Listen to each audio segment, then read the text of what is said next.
$40 trillion is a lot of money. So much, it's hard to wrap your head around it. It's more than $117,000 per person in this country. Or if you were to take dollar bills and stack them, you'd get to the moon not once, but 10 times. So how did we get here? In the late 1990s, the federal government was actually taking more tax money in than it was spending. This was after the Balanced Budget Act of 1997 under President Bill Clinton. It will be the first balanced budget in 3 decades. That year, the total federal debt was around $5.5 trillion. But by 2002, the government reversed course. After the dot-com crash, a recession, and after September 11th, the war in Afghanistan began, and spending went back up. Then, another war. To undermine Saddam Hussein's ability to wage war. Both conflicts continuing through George W. Bush's presidency.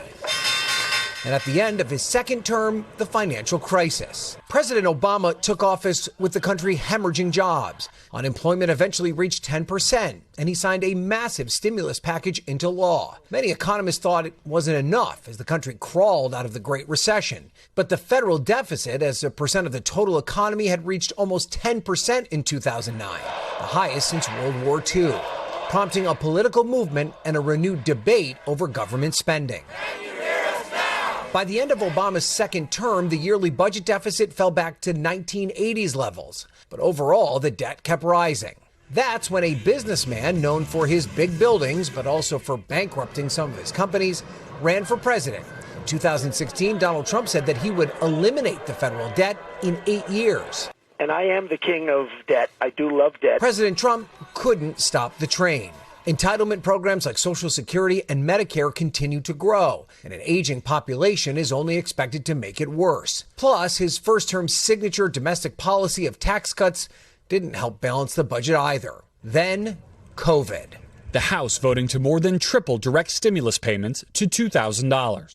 With the world at all but a standstill, the government stepped in to prop up the economy again. Trump signed stimulus checks twice, and then President Biden signed another, while also pushing for more spending on longer-term infrastructure projects. Higher interest rates due to the inflation crisis also meant it cost the government more to borrow money. When Trump returned to office in 2025, there was a recharged effort to tighten the belt. This is the chainsaw for bureaucracy. But the DOGE promise fell far short, both of its own original expectations and audits of its savings claims. Instead, the lasting impact of more tax cuts, and now another war, pushing the federal debt to $40 trillion. U.S. debt compared to the whole economy, known as the debt to GDP ratio, now sits at around 125%, about double where it was back in 1997 when Clinton signed that Balanced Budget Act. And the Congressional Budget Office says the government now spends more on interest for that debt than what it spends on defense.